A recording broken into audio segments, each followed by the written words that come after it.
If you're a professional brewer, you know how frustrating it can be when you go to place a yeast order and what you're looking for is out of stock. Well, Imperial Yeast is here to help by guaranteeing that commercial orders up to 20 liters of 10, yes, 10 of their most popular strains will ship free if they're not in stock when you place your order. Some of these strains include A38 Juice for those hazy IPAs, A07 Flagship, a classic in clean American styles, L13 Global, which is said to be one of the world's most popular lager strains, A44 Kviking for your warm fermented beers, and so many more. So in addition to pitching right with the highest quality yeast on the market, they're promising that yeast will be ready when you need it, or shipping is on them. Whether you're a pro or a home brewer, if you haven't tried Imperial Yeast in your brewery, it's time to up your game. You can check out everything Imperial Yeast has to offer and place your commercial orders at imperialyeast.com.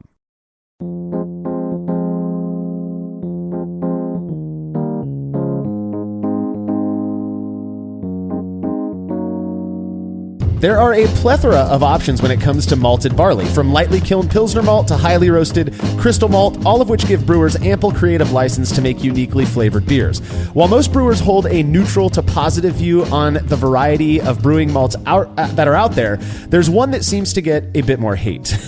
You're listening to the Brewlosophy Podcast. I'm your host, Marshall Schott, and joining me live in the studio this week to talk about Peated Malt is contributor Andy Carter. Yeah, so in the last few years, I think we've noticed a rise in lager production. And when you get into lagers, you find out about smoke style beers and everything like that. And, I don't know of anything other than maybe hazy IPA that gets more vitriol than smoked malt. Yeah, and it's funny because, at least in my opinion, when I think of lagers, the last thing I want is weird flavors. Yep. And yet, Rausch beer is one of the... It's a huge lager beer that's known for being made with smoked malt. Well, peated malt is kind of its own thing. My relationship with peated malt is a weird one. Prior to developing an absolute love for Scotch, and I love Scotch whiskey, I had a view of peated malt as being generally gross, something that wasn't even worth messing around with. Of course, this wasn't based on any personal experience whatsoever, but rather stuff that I heard on podcasts or read online. Then about 10 years ago, my friend Matt Human, who is now an owner of Kronwolf Brewing, shared a porter with me that was one of the best I've ever had. To this day, one of my favorite porters is made by Matt, and I was shocked to learn that he used a small amount of peated malt in it. And in fact, he recommends that as providing the kind of underlying umami characteristic to that beer. Suffice to say, my current perspectives on peated malt have evolved a little bit, at least. I look forward to digging our fingers into this arguably controversial ingredient, as well as discussing the results of an experiment that you did on the subject, Andy. All right, if you're a fan of this show and you'd like to receive a reward for your support, consider becoming a patron of Brewlosophy over at patreon.com/Brewlosophy, where you make a small pledge and receive rewards like access to unpublished contributor recipes, unique discounts at YakimaValleyHops.com, and an invite to a monthly live Q&A session with somebody in the brewing world coming up this Saturday, January 29th of 2022. Home brewing influencer and all-around badass Sarah Flora will be hanging out with patrons. In addition to providing awesome resources on her Flora Brewing blog and YouTube channel, Sarah is the host of the wonderful podcast Brewing After Hours with Sarah Flora, which we strongly recommend you have a listen to.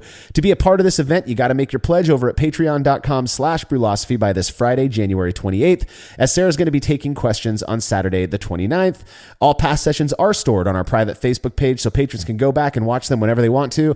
Again, that's patreon.com/Brewlosophy. And if you wouldn't mind letting us know what you think about this show by leaving a rating and review in Apple Podcasts, Spotify, or wherever else it is that you listen to podcasts that allows you to leave reviews, we'd appreciate it immensely. Not only does this help those who haven't heard of us yet more easily find the show, but it's nice to know what you all are thinking about how we're doing. All right, feedback is brought to you by Brewers Hardware, who specialize in triclover compatible sanitary fittings, conical fermenters, kettles, and brew stands. Brewers Hardware offers a variety of unique items for home and craft brewers, including high-quality stainless fittings at great prices with super fast shipping. Learn more at brewershardware.com, and don't forget to mention Brewlosophy at checkout to receive a free gift. That's brewershardware.com. German listener Marco Ernst wrote in with a bit of stylistic clarification after listening to episode 212, where we talked about yeast pitch rate in Weissbier. Marco said, "I'd like to explain the difference between Hefeweizen and Weissbier. There is no difference. In the north of Germany, we say Hefeweizen, while in the south, Bavaria, they say Weissbier. So it's just a regional thing. There are two types of wheat beers, though. Hefeweizen, which is cloudy and unfiltered, and Crystalweizen, which is filtered and crystal clear. Yeah. I spent a summer in Berlin back in college, and I drank a fair share of Hefeweizen. And I noticed that beers had a slightly different name when I went to the south. I spent a few days down there in Heidelberg, and everything was a little different. Also, I felt that the glasses were much bigger in southern Germany than northern Germany, but that's just me. Yeah, the wheat beer glasses are pretty bulbous at the top. You exactly. realize they fit a lot of beer in those things. Exactly. I've only spent time in the Munich area and Berlin, so I'm not sure. I don't remember. I mean, it was 2003, so I don't remember what things were called, except for I called it Hefeweizen everywhere I went. Yeah. So it's interesting because I was in the South. Well, we talked about this in a couple episodes ago about language. It's like you find there's just different regionalities to everything, right? I mean, you call people, like I think I said last time, some people call it pop, some people call it soda, some people call it Coke, right? Same idea. Exactly. So it all means the same thing. It's like soda and pop. So, well, thank you for your feedback, Marco. Now, here's the thing. We got a bunch of feedback after a couple of our episodes. And so, and I mentioned this in the last episode, nobody told us that they wanted us to go through a whole bunch of feedback. So we're going to hit two pieces of feedback in this episode. Listener Tom Tobiasen had some feedback after listening to our most recent Brewing episode, where I mentioned my relatively newfound love of barbecue. And we're going to be barbecuing tonight, Andy. Tom said, "Find me a home brewer that isn't also interested in at least either coffee or barbecue, and I'll make you a rich man. My guess is that they are intensely process-based food-related hobbies in which the rewards are very tangible. And for some reason, we're all very attracted to those activities." Yeah, I'm a big coffee enthusiast. I cook a lot. I don't have a smoker yet, but I cook a ton of food, and I love it because, like you said, it's the immediate gratification. Like I get something out of it. I can tune my process. I can do this. I can learn new stuff. I just love doing it. And I think smoking goes hand in hand too, because it's also the length of the process. It's that whole time monitoring, analyzing, taking your feedback. And he hit the nail on the head. I don't think some people just don't drink coffee. I get that, but I don't know a home brewer that isn't also cooking as well, or baking bread, yeah. And I like what Tom's saying here is the food based process thing, where we kind of, people who are into home brewing or we like process based stuff. We like digging into the things that you can do, the small little tweaks that you can make that have an impact, that are perceptible. Yep. It's funny that we say that because the experiments that we do. One of the things I love about smoking is that it takes a long time, but you still get to eat it that day or maybe the next day. And whereas with brewing, every time I brew a batch, I'm like, God, I want to taste it now, but you gotta wait. It's taught me patience. Yes. I really can't think of any of my brewing friends who don't at the very least have an appreciation for either good coffee or barbecue. I mean, everybody I know either likes to cook, barbecue for the most part, or loves coffee, or both. So I think you're right on. I think you're right on with that one, dude. All right, Tom, thank you so much for the feedback. You too, Marco. If you have show feedback, you can send it to feedback@brewlosophy.com or drop us a note on social media. Now, if I'm not mistaken, correct me if I'm wrong here. I know that you're from a little bit further east than I am, Andy, but Yuengling Brewery is one of, if not the oldest American brewery. I believe that's been verified and confirmed. It's still in existence, right? It's still in existence, right? Exactly. Right. Yeah. Well, their flagship beer is a deliciously refreshing amber lager that unfortunately we don't have access to out here on the West Coast, which I think is crazy in this day and age, right? Well, I think you're going to see it come out here eventually because there's such a cult following. Eventually it's going to get out here. And that is a cult following. And it's funny because the people who I know who live on the East, even though it's a big brewery, technically, I think they're still family owned, all that. But out there, some people are like, well, whatever, it is what it is. But people still have a love for Yuengling, but we can't get it. Well, fortunately, homebrewer Chris Haskins out of Seattle, Washington, sent me a version of amber lager that he made that he calls, I don't want to mess this up, Youngling. And he sent me a bottle of it to share with friends. 1 minute beer review with Justin and Tim. Timmy, this is pretty. That is a nice clear. Yeah, I mean, healthy head to it. This is a good looking beer. Not a lot of smell to it, right? Am I missing that? I don't know what you're missing, but it tastes good. Oh my gosh. This is a drinkable. That is a drinkable beer. Give me a campfire and a few of my good buddies. Oh, not you, of course, but a few of my good buddies. We'll call them. We'll call that other guy. Can't remember his name. Definitely toasty, malty. God, that's good. Gosh, this is really, really good. This is one of my favorite ones. Out of a lot of reviews, this I've is been one of my doing this a favorite long ones. time now. I know, every bit of 20, 30 minutes. This is a good. This is good. This is real good. Please send more. This is good. I don't even have that much to say about it other than it's good. I mean, I don't even want to. I don't want to get it wrong. It is because I don't want. Yeah. I don't want to get this wrong and offend this guy with the hopes that he'll send some more. Gosh, this is really, really good. I mean, I would drink the shit out of this. This is a toasted Pilsner malt tea IPA. What other options are the Hellsbach? God, that's good. Pilsner. Anything. I just wanted to be right. / Hefeweizen. This is really nice. This is good. It looks pretty. If this becomes available locally, I'm picking some up. I'm gonna start this out. I'm gonna go a 9.46. Wow. No, you know what? 9.5. 9.6 billion. Oh, billion. Yeah, right there. This is good. That is a good This beer. is really good. Please find Thank some more. you for whoever made this. Clearly, the guys loved this beer, and so did I. Chris, if you're listening, please start a brewery, make a bunch of lagers, and just send me some because you like me. Or everything that this guy makes is absolutely phenomenal, and this was probably my favorite of the batch of beers that he sent me. I couldn't believe how incredibly good this was, and it sounds like the guys agree. I mean, I don't. That doesn't sound like a bad review to me. They must have loved it. It made me want to have one. I wanted it. It was good because sometimes they review and they don't give you the details and stuff, and that's fine. But it didn't. I knew how passionate they're speaking about it. I knew this had to be an excellent beer. It was so good. I wrote down some notes, not that it matters, but I think the guys kind of nailed it. It tasted a lot like what I remember of Yuengling when I was out on the East Coast for a wedding a few years ago. But it was just fresher, you know? So sometimes you get like a bottle of beer that maybe is a tad long in the tooth. It was just so good, toasty with a slight caramel bent to it. Clean fermentation, everything about it. I mean, Chris, I don't judge beer anymore, but I was telling Andy as we were talking prior to the show that this was probably like upwards of a 50-point beer in my book. So congrats on that. I mean, it's just my opinion, but you're making some awesome beer, Chris. Thank you so much for sending it in, and you feel free to send me as much as you like, and I will have the guys review it. So if you'd like to have your beer or any other fermented beverage reviewed by Justin and Tim, you can email me, marshall@brewlosophy.com, and we will get you all set up. When we're back from this break, our focus will be on peated malt.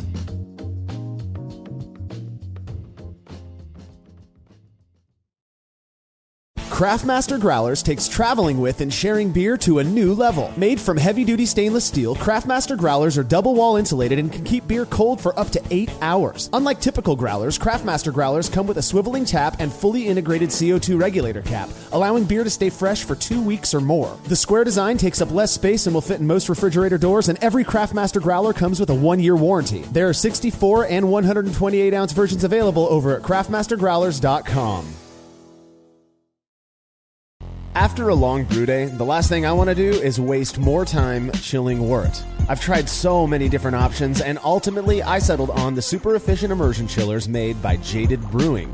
With the King Cobra and Hydra, I'm able to chill my entire batch of wort from boiling to just a few degrees above groundwater temperature in as little as 6 minutes. If an immersion chiller is right for your brewery, then do yourself a favor and check out all of the rad options Jaded Brewing has to offer at jadedbrewing.com, and be sure to let them know Brewlosophy sent you.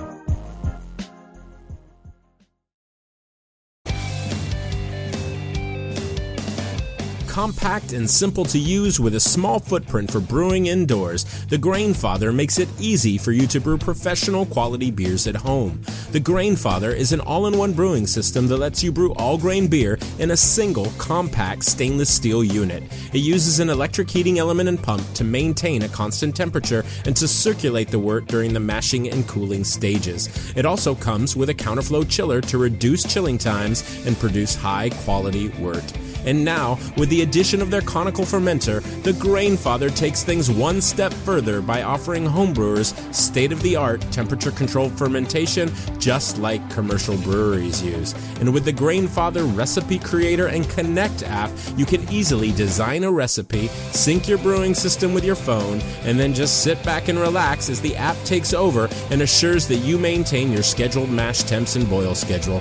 Head to Grainfather.com to purchase your all-in-one brewing system today and to sign up for their free recipe creator tool.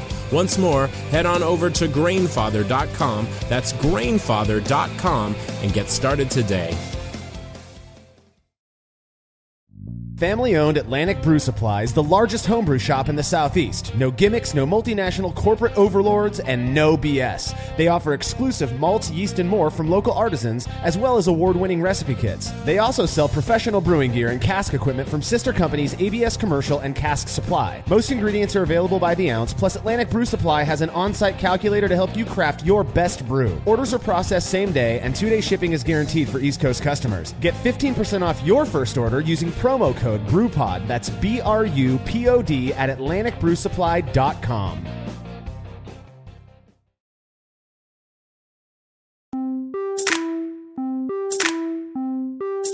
These days, when I think of peated malt, my mind immediately goes to Scotch whiskey. That's whiskey without an E, particularly those produced on the Scottish island of Islay. Which I happen to enjoy quite a bit. However, peated malt is also used to make beer and has developed a bit of a reputation over the years. Yeah, so I think when I first started homebrewing, I saw this, all the grains, you see all this two-row and the crystal malt and everything like that. And then back in the corner, there's this little bag of smoked malt. That's for the advanced course. That's for, when you know what you're really doing, that's when you go to smoked malt. So, yeah. I think for understandable reason, peated malt kind of developed this bad reputation. And I understand now that if you and I are sitting on this show and we know that 100,000 people are going to listen to this episode over the next few months, that there are going to be a few who take what we say, our opinions, and turn them into their opinion, basically. And I feel like with peated malt, that was probably the case because you had a lot of well-known folks out there talking crap about it. That's why I was influenced to not like the stuff. Again, up until my buddy told me that he uses a small amount of it in his beer. And I'm like, wow, okay, that's not what I expected from it. And then I realized, I developed this love of Scotch whiskey and realized, okay, I actually kind of like peated malt. Maybe not so much in beer. I don't know, because I've never personally used it. But I do think that it deserves some focus and maybe a rethink for some people. Well, let's be clear. Phenols is like the thing you're most sensitive to in parts per billion. Yeah. Of course. Yeah. And I think I know why. If you smell smoke, there's probably a fire. There's a You should fire. probably run away from it as soon as possible. So it makes sense that there's a lot of divisiveness around it. But like anything we do in homebrewing, you got to try it for yourself and see what happens. That's right. Well, what exactly is peat? Before we get into the peated malt, let's talk a little bit about what peat is. Now, I'm not a biologist so I just looked at Wikipedia and their definition is that peat is an accumulation of partially decayed vegetation or organic matter. Yeah. So, this is like our agriculture and waste products. If you grow on vines, growing whatever, eventually you're going to just collect it out of gray matter and out of green matter and out of brown matter. It's like compost, right? And so they just have this piles of stuff. And then they found out, they had a lot of it. And especially in Scotland and Ireland, they had this material growing and they could use it like firewood. They didn't have to chop down trees. They can just burn organic matter. That's, fundamental. That's 101. That's like humanity 101. It's like we got to burn stuff to cook food or whatever. And so they just had it lying around. They could use it. So just a fuel source. Yeah. And it was a very, it still to this day is a very efficient fuel source is my understanding. It burns hot. It burns long. It is this kind of condensed. People also, I believe it's also referred to as turf. Peat. They call it turf as well. But you think about it, it's not just like the top layer of grassy stuff. It is this dense, fuel source that, in fact, I read somewhere that it's referred to by many as a fossil fuel because of how old it is. So in order for peat to be produced, it has to be old. So it takes a long time. They have peat bogs where they harvest this stuff. So in areas where peat is abundant, like Scotland and Ireland, you were saying, they use this spongy material even to this day for heating their homes, and just like we would firewood. Yeah. Coal. We have coal. Coal. Yeah. They have peat. Exactly. And it's kind of the same idea. It's old. It's been around for a while. So these processes take time, right? And part of the, coal formed by pressure and time and temperature, but peat, if you think about it, you have everything, if we think we like beer because it's a fermented product, it also has alcohol, which is nice. Yeah. But all these are fermentations at some time scale, right? You have all these bioreactors and stuff. So it's like everything is just a big cycle of life, and peat is one of these decomposition products. So yeah, it's awesome. I love it. Now, I've had the pleasure of smelling peat burn. And I love the smell of, I smoke food. I like camping. I like all that. But the smell of burning peat is something to behold. I actually quite like it, the scent of it. Now, what is peated malt? Let's talk a little bit about how, you think about the fact that they're using this peat as a fuel source. So naturally, to dry things out, they're going to rely on the fires that they're already building and the fuel sources that they're using for that. Yeah. So when we go back really briefly briefly, malt is barley that's been essentially faked out to germinate a little bit, and that generates enzymes, that generate chemicals. But at some point, if it's wet, you got to get it dry, right? It's not going to be shelf stable if it's not dry. So modern technology, propane, gas, very clean burning sources. But when you only have peat, you need to dry them somewhere. And before the invention of all those things like electricity and all this, you need that fuel, and that heat came from peat. And of course, since it's a fire, there's going to be smoke. That would add a smoky aroma and flavor to the malt. Therefore, peated malt. Peated malt. And so that was just kind of the standard. And it makes sense that the regions in the world that are associated with peat flavor, whether that's through spirits or beer or whatever else it might be. I wonder if they smoke food with peat. I'm sure they do. I'm sure they do. They right? have to. Yeah, I want to try it. You got any peat pellets back here? Yeah, peat pellets for the old pit boss. Yeah. But it makes sense though that they're the association that we have in our head with peated flavors comes from Scotland and perhaps a little bit of Ireland. But for me, it's just Scotland for the most part. Yes. Now, when peat burns, you mentioned it earlier, it does release this phenol-rich smoke that penetrates the barley, and it does so very well. You can smell, if you've ever opened a bag of peated malt, you smell it, and it has a very particular scent, I would say. You've used it more than I have, Andy. Yeah. What would you describe that scent? I find it to be the most pure form of smoke. Okay. If you can kind of give it, rather than having like a wood, like a cherry or an apple wood, it's like where it has a little bit of that fruit flavor. It's like the most smoke, like just more pure fire or something like that. To me, it kind of like that. And so that's how I see it. But I just don't have another description because I don't have anything to lean on against when I think about, this is apple wood or cherry wood. Or something like that. Yeah. So it's just like the smoke. It is very different to me. Now we're saying that I'm not saying that I'm an expert on smoked malts by any means. I've never actually used smoked malts in my own brewing, but I've brewed with people who are using it. I've been to breweries who have smoked beers that I'll try.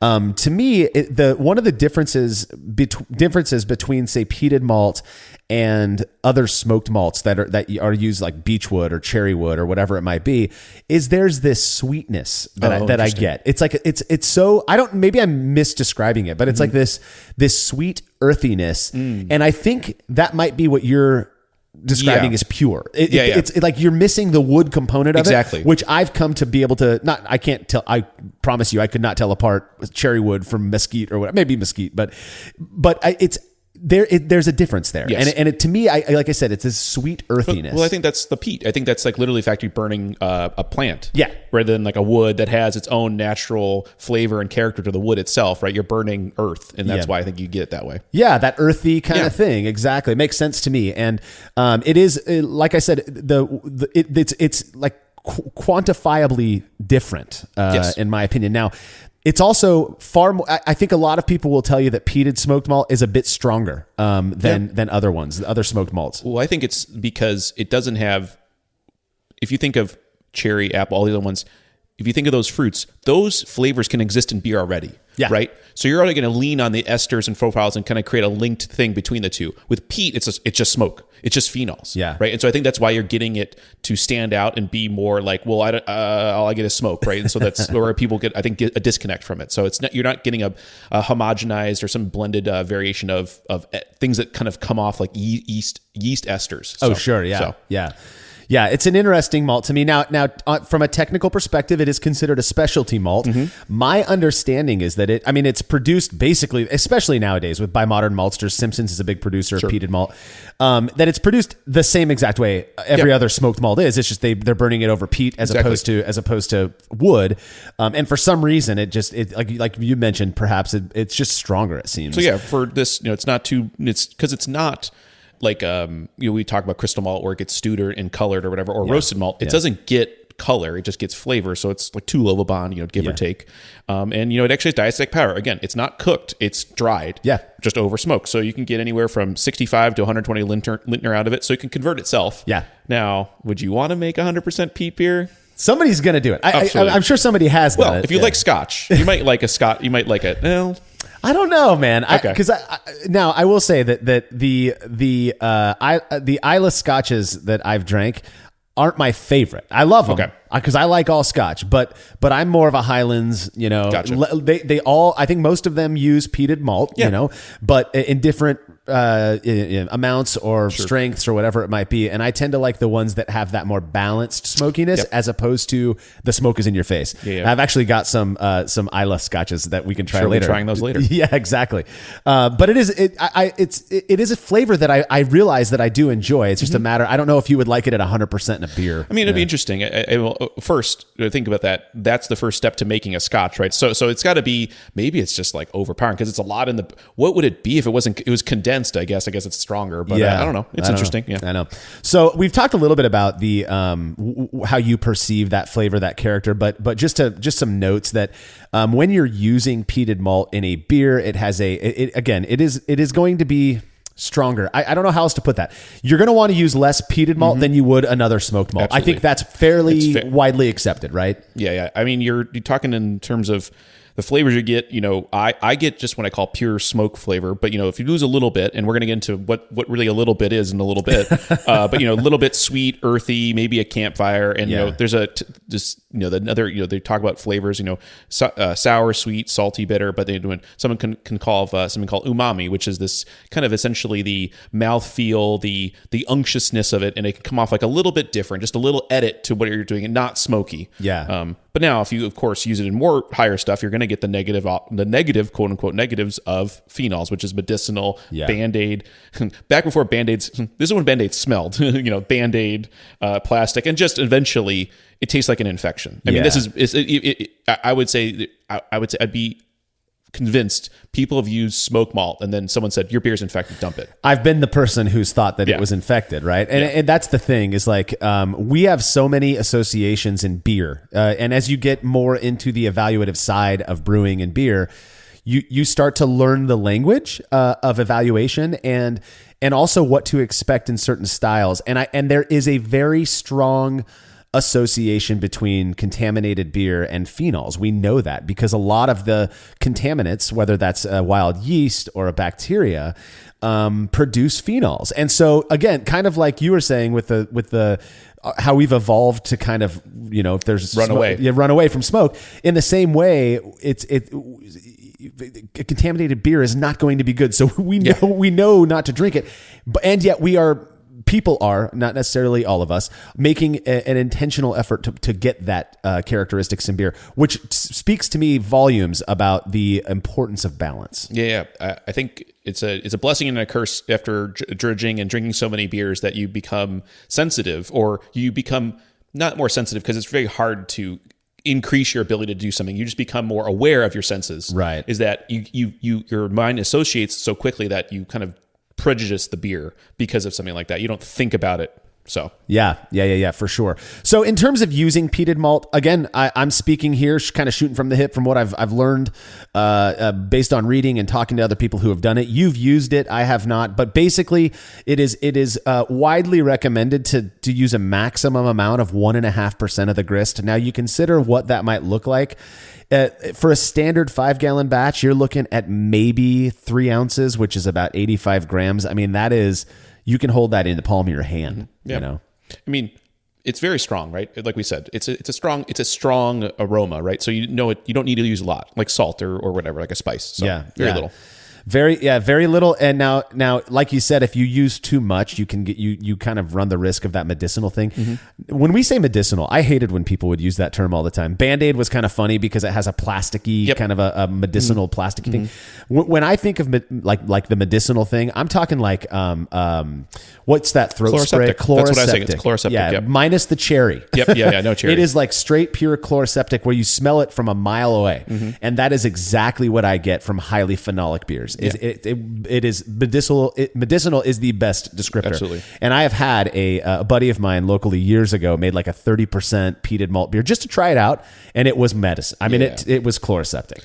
That must be what happens when you distill it. I think some of those negative characters must go away during the distillation process. Well, and then the alcohol is so high. I have to imagine that plays a role as well in the characteristic of the beer. So again, 3 ounces, 85 grams, about for a standard strength 5-gallon batch. Where I calculated that based on a 12 pound grist. You can use less. My friend Matt uses 1% in his porter. Now his porter is a fairly, strong beer. I think it's somewhere around the 7.5-8% ABV. So he's probably using closer to 18 pounds or so of malt. So, maybe 6 ounces or so. Sure. Or 5-6 ounces, something like that of peated malt. And I'm telling you, I drink that porter and I don't get medicine. I don't get phenolics like the you would expect from smoked malt. I get this nice, full flavored, mouth coating in a very pleasant way, full flavored beer. And maybe it's not coming from the peated malt. I haven't had that beer without it, but I love that beer. And so I have to believe it's playing a role.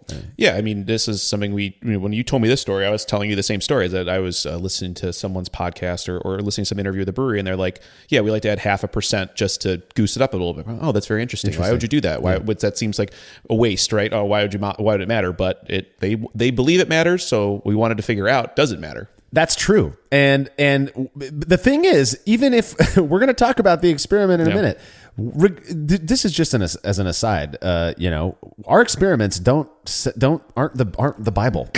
A result does not a principle make, is what I tell people. Yeah. If you believe that it's having an impact in your beer, by all means, keep doing it, even if a stupid experiment doesn't support that. Whatever. So let's talk a little bit about beer styles. You mentioned at first lagers, Rausch beer. That is a darker beer. Yep. Now I don't know. I've never made a Rausch beer. I don't know how it gets its color. Is it?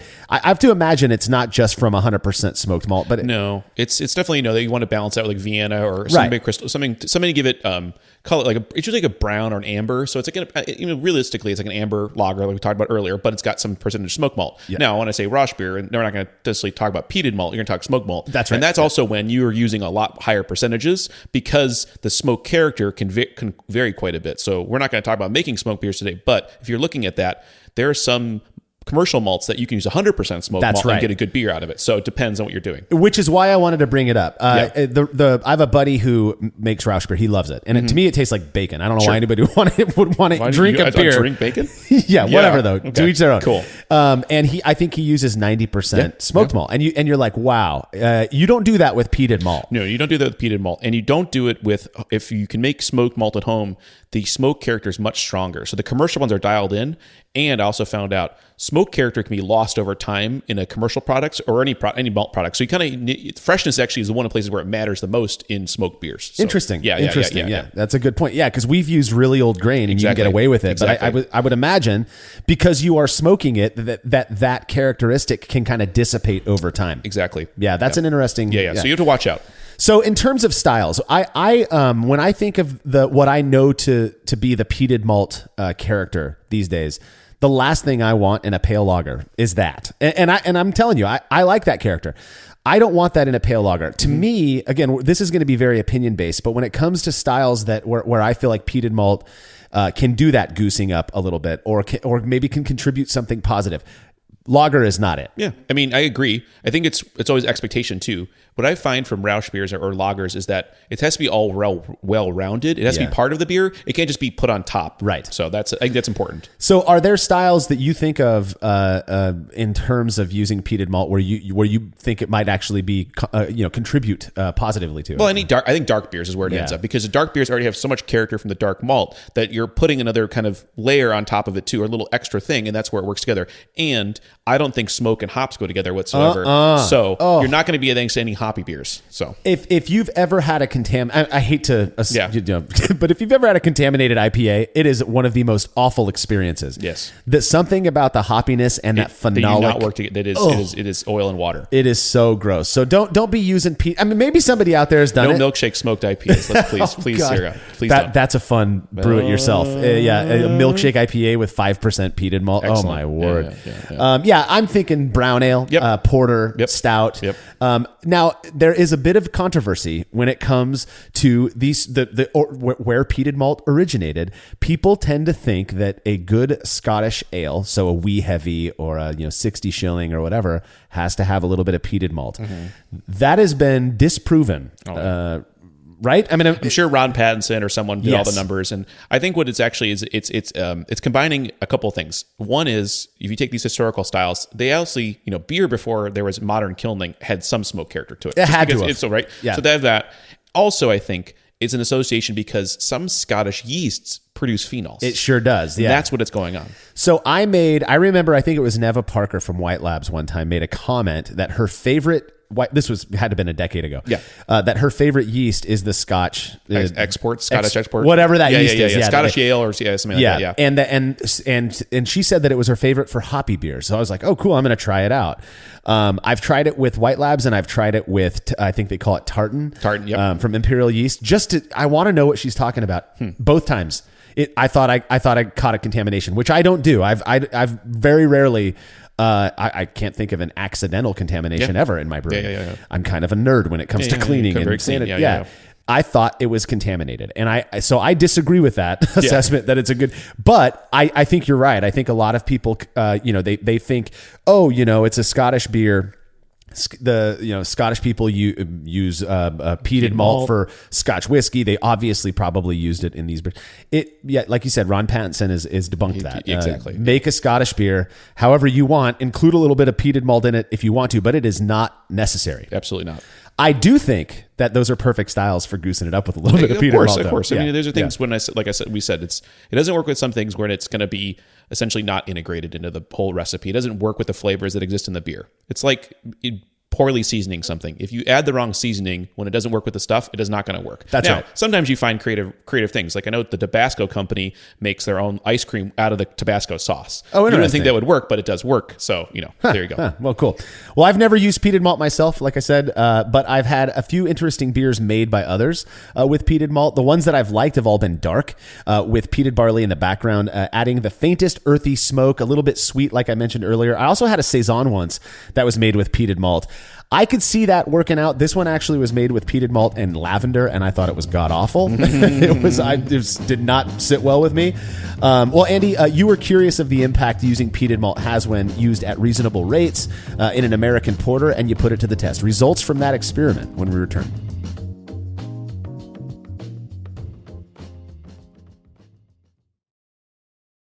As every brewer knows, the best beer requires the best hops, which Yakima Valley Hops provides fresh from the source to brewers around the world, carrying everything from classics like Cascade to modern favorites like Galaxy and Mosaic, as well as other ingredients and gear. Yakima Valley Hops has it all. And don't forget to check out their new podcast, The Late Edition, where the YVH crew goes into depth on our favorite plant with industry experts. Head over to YakimaValleyHops.com now to see all they have to offer and subscribe to The Late Edition wherever it is you listen to podcasts. There's no denying that stainless steel is the best material for brewing equipment, and Delta Brewing Systems offers some of the lowest prices on high-quality stainless gear, like the Firm Tank, which in addition to holding 8 gallons or 30 liters of wort, comes with a domed lid to even further reduce the chances of a messy blow-off. Plus, it can hold up to 4 psi of pressure for closed transfers. Delta Brewing Systems also has their own line of brew kettles, as well as one of the lowest-priced all-in-one electric brewing systems out there, and their prices are shockingly low. If you're in the market for legit stainless gear that won't break the bank, do yourself a favor and head over to deltabrewingsystems.com today. The brew in a bag method has blown up over the last few years, and in that time, it's become very clear that not all bags are created equal. For the best BIAV experience, you have got to go with the Brew Bag. Made from high-quality, food-safe polyester, the Brew Bag is available in both 210 micron for standard brew in a bag, as well as 400 micron, which works beautifully for all-in-one recirculating systems. I've been a Brew Bag user for years and wouldn't brew without it. Head over to brewinabag.com to get the fabric filter that works for you and use promo code TBP17 at checkout to receive a discount. Again, that's brewinabag.com. Chilling work can be a chore, especially after a long brew day, but not with the Xchillerator Counterflow Chiller, which can chill a 5-gallon or 19-liter batch of wort in 5 minutes or less, leading to a strong cold break and clear wort in the fermenter. Brewlosophy's Matt Del Fiacco uses the Xchillerator Max and absolutely loves it. In addition to improved chilling efficiency, every Xchillerator comes with a 5-year warranty that covers the entire chiller for manufacturer defects. If you're looking to up your chilling game and a CFC is right for you, head over to Xchillerator.com today.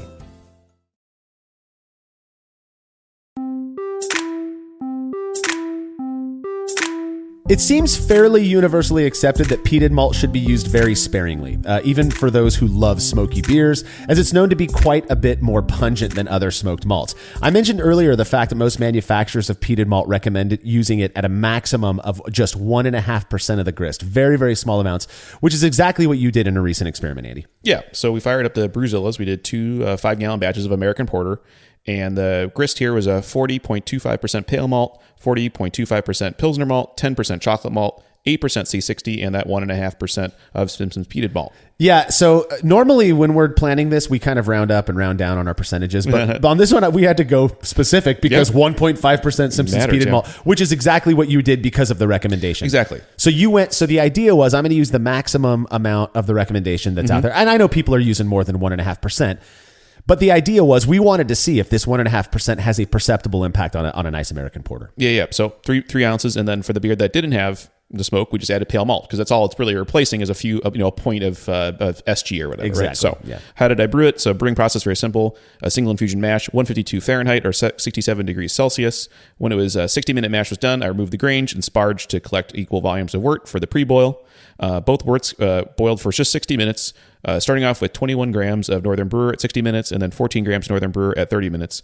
I like Northern Brewer because it has kind of a woodsy note and works with stouts, works with dark beers, and I felt like this all fit together with hopefully some smoke character. Yeah, I think it's I love Northern Brewer. Yeah. That is that to me is one of those hops that gets just the right amount of attention because people love it. It's California. It's exactly common. rated. It's exactly rated where it needs to be. It's cheap. It works well. It's relatively high AA. It has that piney woody thing, and to me, it's almost like a wintry woody thing. Yeah. I think if you go, one of our good friends, rest in peace, Tasty McDowell loved Northern Brewer. Yeah. I believe he mashed hop with it. Yeah, he mashed hop with it. Yeah, exactly. So good guy. Yeah. So anyways, so after his boiling was done, racked the beer into two 6-gallon Delta Firm tanks, and I took my OG, and it was 1060. Perfect. Yeah. So of course that's right because we wanted to make the same one, and we hit the numbers. So perfect. So I filled the fermenters in the chamber and put them at 64 Fahrenheit or 18 degrees C, at which point I pitched the yeast 2 pouches, 1 pouch each in one of A15 Independence. Just wanted a clean, neutral yeast. Don't want to mess with anything. Don't want to add other phenols or complicate the situation. Just an easy going American Porter. Yeah, and you also fermented this at 64 Fahrenheit, 18C, which I believe you do that quite a bit, right? Yeah. I'm kind of a mid 60s kind of guy. I usually do 66 degrees Fahrenheit, but I like 64 here. Another way to really, I guess, kind of encourage that clean fermentation character. Sure. More, so then after about a week, I raised the temperature to 70 degrees Fahrenheit or 21 degrees Celsius and left for another week just to even out and get finished. And I took the FG. And so we took FG. So the no peated malt was 1010 and the peated malt was 1012. That is not a big difference. No. But it does make me wonder. Peated malt is supposed to be about the same as pale malt in terms of fermentability and such. So I do wonder, though, is there something, did it add like more unfermentable sugars? It's possible. It's just such a low percentage. I mean, there's a percentage. This impact is higher, I think. So I think, and usually when I see these differences, if it's not a measurement error, which again, I think there could be always measurement error in this. So I always give it a point or two. And we've seen from other data, it's highly suggestive. You can't really tell a point or two of difference. So I think the other thing here is that we use the yeast. I think just pouches of yeast. Sometimes there's a lot as many yeast or whatever. So there's always little variations there. So it's always possible, but we're not worried about it. Yeah, 2 specific gravity points in the FG is not going to concern me at all. It does. We're clearly not going to conclude that by using peated malt you're going to have less fermentable wort. Especially you only use 3 ounces in this entire batch, but it's just an interesting thing to observe, and maybe over multiple experiments, if we started to see a trend, I think that'd be interesting. But so once obviously was done, I racked them into pressure racked them into CO2 purge kegs and placed them in a keezer to condition for about 3 weeks and carbonate to get ready for evaluation. So what does it look like? The appearance was identical. We're looking at photos of them right now, and they look identical. So, they look absolutely identical. I wouldn't expect anything different in these. Still on target. Yeah. Now, let's talk about your experience with these beers before we go into the data. We did collect real data on this, which is great. When you... So I have again, Matt, when he serves me his porter and he's handing it to me, I smell porter. I don't, you start bringing it up to your face and I don't smell smoked malt. Now he uses 1%. You used 1.5%. Do you recall a organoleptic, aroma difference or anything like that. No, and it's very easy to fake yourself out before you go to the blind trials. I think I could taste something, but of course, when you do it, we do a semi-blind thing. And for those who aren't aware, what you do is you take 4 cups that are identical in color and look at everything. You label the bottoms of them. You pour 2 and 2. You mix them up. You walk away, pick 3, and that's how you can be as blind as possible, but you still know what the variable is. That's right. And I thought on tap, like, oh yeah, dead to rights, I got this. No. Yeah. So I commented on this in the last segment. I'm not sure I pick up the peated malt in the, and I didn't either. In the 1%. So you couldn't tell. I couldn't either. No, I thought there was I interpreted it because I was always, of course, I'm so prejudiced to it. I thought it was like a little drier, a little crisper, it played around a little bit on your mouth, a little bit more, but like not smoke, definitely not smoky. So in your trials, though, you didn't. I so badly wanted to hear you be like, "Oh, there's this umami thing to the peated malt porter." Nothing. Yeah. That's wild. Yeah. Well, that makes these results all the more interesting. So you served these beers in the triangle test. Now these were truly blind people. They had no idea. Yep. I mean, I don't know about you. I don't even tell them the style of beer. Yeah, what happens is I'm a very chatty Cathy at these homebrew meetings. So eventually they usually beat it out of me, but I try very hard not to say anything. I'd say, "Here's the beer, drink it." Yeah, and you can tell them the style. I mean, that's not going to change anything. Sure. We definitely don't say anything about the absolutely not the about variable. what it was. Yeah, and so 19 participants who had no clue what the variable was, out of which 11 would have had to identify the odd beer out in order for us to say with any confidence that there was a reliably, perceptible difference between these beers. And out of those 19, how many people actually? Only 7 got it right, so that's not significant. So now, in pure randomness, you expect 1/3 of people, 33.33333%, to pick each cup if they're identical. In this one, it was 37%. 7 out of 19 is almost 1/3, right? And so to me, the fact that they couldn't tell this apart when you used peated malt at the recommended max is very interesting. What do you make of that? So there's a few things. One is these are beers that have rich flavor and character, so maybe it's lost in translation. Now, if I did like a dry Irish stout or some of those dark, maybe a Schwartz beer, maybe you get it stout, okay, porter, whatever. The other thing I was thinking about, because I was reading more about smoked malt and stuff, does the age matter, right? How old was that bag of smoked malt that I got? And I wonder, it's like, it smells smoky, but is that really maybe a factor in everything? Is how old the malt is? And it's not, 1.5% when it's fresh is your recommendation, but you maybe choose 3% when it's a little older or something like that. So I wonder if there's that kind of factor to it. I hadn't even considered age as being, a factor in people not being able to tell these apart. I think the entire crew was pretty convinced that these were going to be different. I think you were going into it. That was the whole point. Yeah. When you come up with these new experiments, like when we're coming stuff, because you hear something, right? And you're like, well, hold on. How do I create a test around that? Let's test that. And that's really why we're doing it, right? So I was like, this should come back. Nope. Well, and it's funny because oftentimes what we'll get when we do grain stuff, particularly with specialty malts, is people saying, well, why are you comparing it to a beer that has none of it? Mm-hmm. Why don't you do 5% versus 10%? Mm-hmm. Because we want to establish first that the recommended usage rates are having a perceptible impact. Or why use it? Exactly. And I don't understand these results. Now, the haters are going to say that it's because our tasters suck. Well, I hate to inform you, you are our taster. Yeah. The people that we're serving these to have just as much experience as you do in tasting beer. You're not stuck in traffic. You are the traffic. You are the traffic. That's right. Oh, I like that. Yeah. So 7 out of 19 people got it right. We didn't even ask them about their preference because they got it. They couldn't get it. They couldn't tell these beers apart. So the preference wouldn't matter. To me, obviously the only thing that we can really deduce from this was that these set of tasters were unable to reliably distinguish these beers.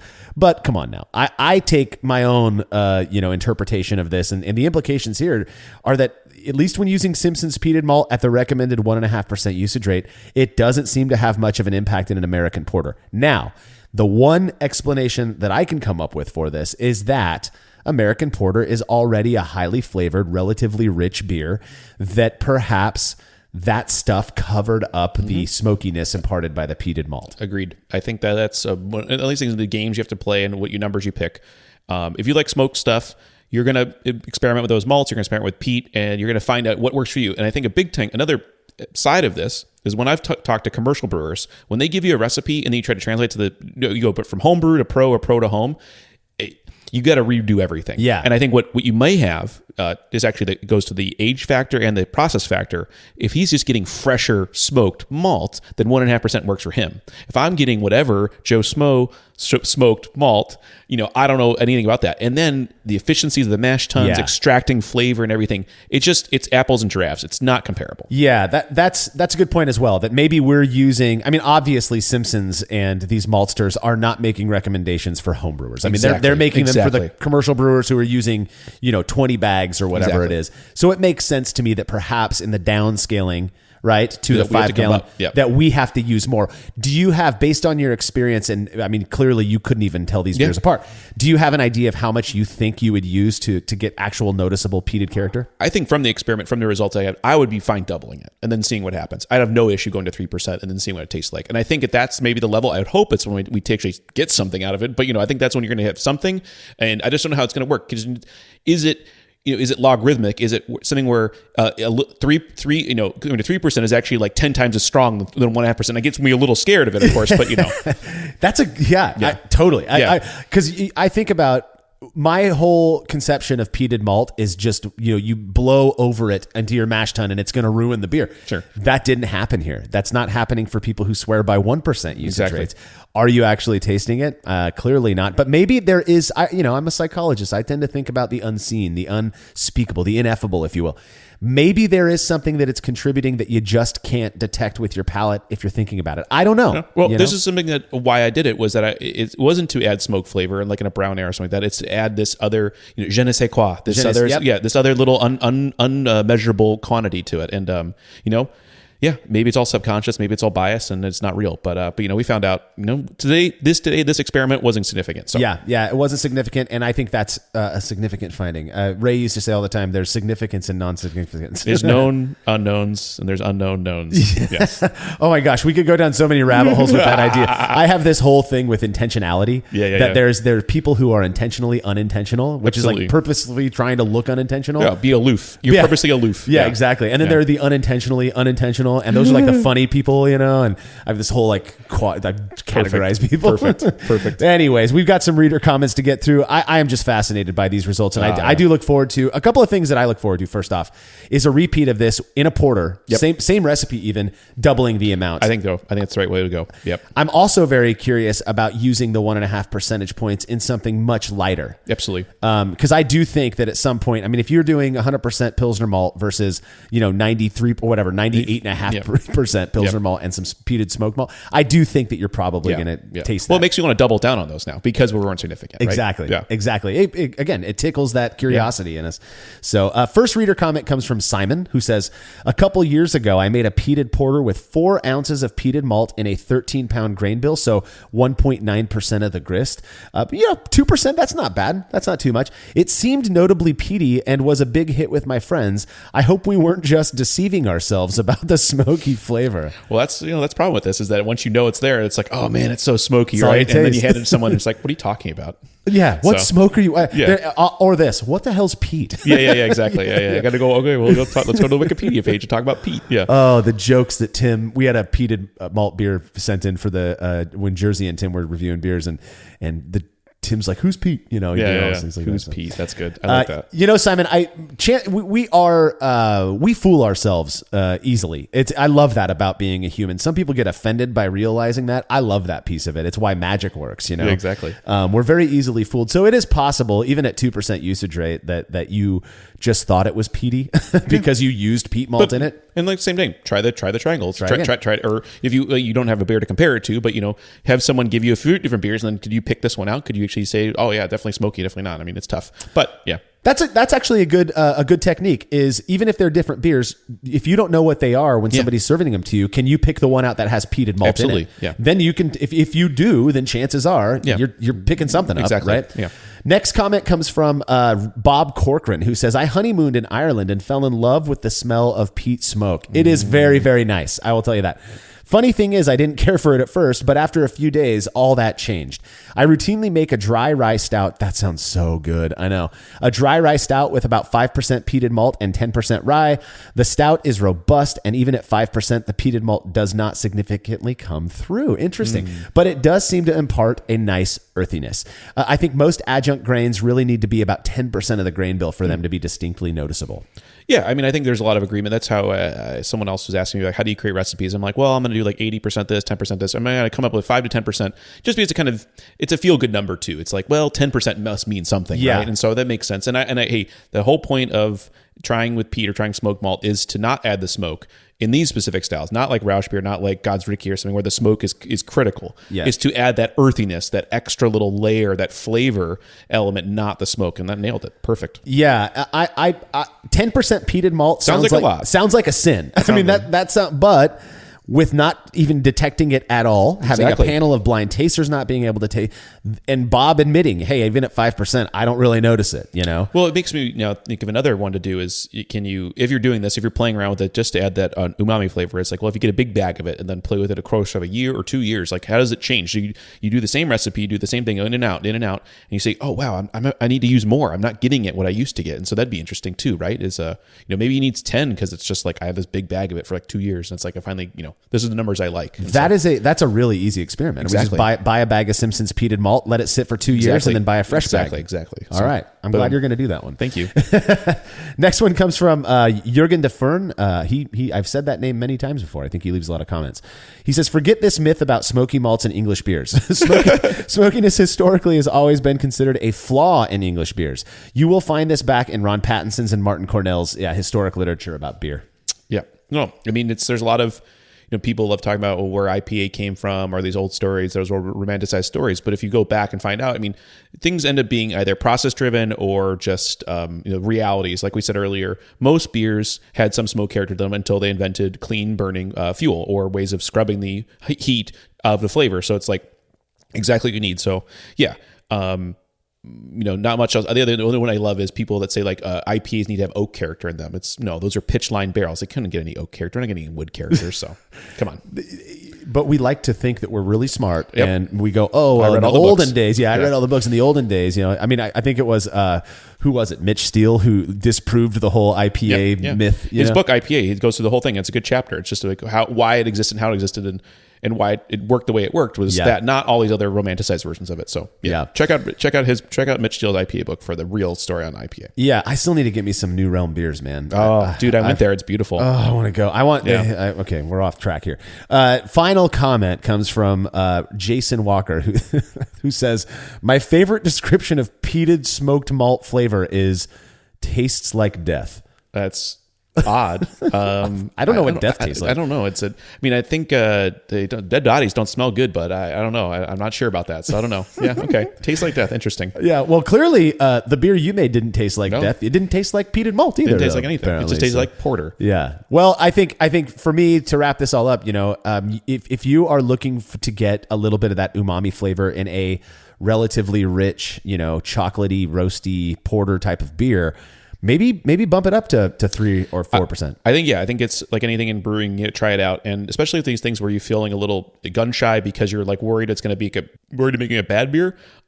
Just blend it. You know what? If it doesn't work, get another beer, blend it. If it's, it's just going to, like we said, it might be logarithmic. Maybe you had 3 and it's 10 times strong, whatever like that. But if you have enough beer lying around, I mean, unfortunately or fortunately, we do have a lot of beer lying around during philosophy sessions. But you can blend it away and then see what happens. And maybe add it to another, hey, I brewed this wheat beer. Maybe I want a little color and smoke to that, try it out, see what happens. Yeah, see what happens. Well, that does bring us to the end of this episode. Andy, do you have any final thoughts before we I think everything we've done, especially with grain stuff, it makes me more and more interested to try more things, be a little more experimental. And like this, hey, it wasn't a bad deal. I didn't blow my house up. I didn't destroy the beer. The beers came out great. So I'm not as worried as much anymore about peated malt. Yeah, me either. And I'm still probably not going to use it. So that's just me though. So, well, don't forget to check out our newest podcast, The Brew Lab, where host Cade Job takes you into the lab with real brewing scientists to discuss fascinating research they've done on our favorite beverage. And as always, you can read more about the experiment we discussed by clicking the link to the article on brewlosophy.com in the description of this episode. The Brewlosophy podcast is made possible by the generous support of our sponsors as well as all of our rad listeners. We seriously could not do this without you. Cheers to everyone who has subscribed and left a review of our show. It makes a huge difference. If you haven't yet, please consider doing so. Head over to brewlosophy.com/support to view a list of ways you can easily help us to continue producing this podcast. If you want a reward for your support, visit patreon.com/brewlosophy. Thanks again for listening. We'll be back next week with another episode of the Brewlosophy podcast. Until then, think beer. Start off the morning with some hot tea, lemon and honey cause it suits my bro. Put some herb in the bowl, yeah, it's homegrown. Ain't gotta go through the middleman no more. Life is good, the likelihood of me.